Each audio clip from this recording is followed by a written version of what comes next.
দিন বা মুহররমের 10 তারিখ সেই সব তাৎপর্যময় ঘটনা সংঘটিত হয়েছিল সেগুলোকে সংক্ষেপে বর্ণনা করছি। 1, এই দিনে আল্লাহ তাআলা পৃথিবী সৃষ্টি করেন আর এই দিনেই কিয়ামত সংঘটিত হবে। 2, এই দিনে আল্লাহ তাআলা মানবজাতির আদিপিতা হযরত আদম আলাইহিস সালামকে প্রতিনিধি হিসেবে সৃষ্টি করেছেন, জান্নাত থেকে দুনিয়ায় প্রেরণ করেছেন। এই দিনে আল্লাহ পাক আদম আলাইহিস সালামের দোয়া এবং তওবা তিনি কবুল করেন।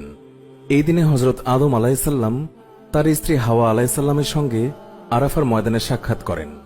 3, হযরত নূহ আলাইহিস সালামের জাতির লোকেরা আল্লাহর গজব মহাপ্লাবনে আক্রান্ত হওয়ার পর 10ই মুহররম তিনি নৌকা থেকে ঈমানদারদের নিয়ে জুদি নামক পাহাড়ে অবতরণ করেন।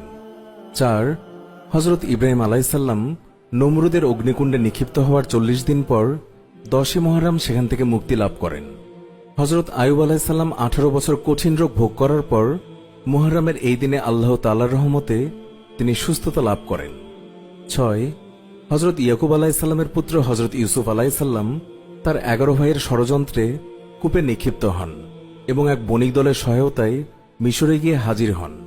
এরপর আল্লাহর বিশেষ কুদরতে তিনি মিশরের প্রধানমন্ত্রী হন।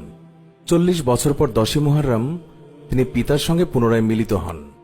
7, হযরত ইউনুস আলাইহিস সালাম জাতির লোকদের প্রতি হতাশ হয়ে নদী অতিক্রম করে দেশান্তরিত হওয়ার সময় নদীর পানিতে পতিত হন এবং তাকে মাছ গিলে ফেলে।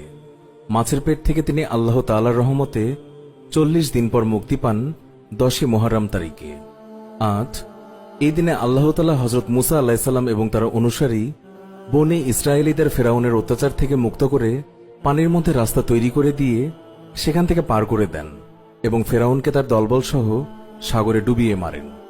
9, হযরত ঈসা আলাইহিস সালামকে ইহুদিরা হত্যা ষড়যন্ত্র করলে মুহররমের 10 তারিখ আল্লাহ তাআলা তাকে আসমানে উঠিয়ে নেন।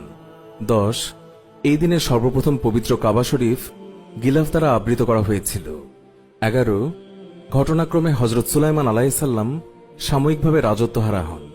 আল্লাহ তাআলা তাকে আবারও রাজত্ব ফিরিয়ে দেন আশুরার দিনে। 12, এই দিনে হযরত ঈসা আলাইহিস সালামের জন্ম হয় এবং আল্লাহ তাআলা তাকে ফেরেশতা কর্তৃক সশরীরে আসমানে উঠিয়ে নেন।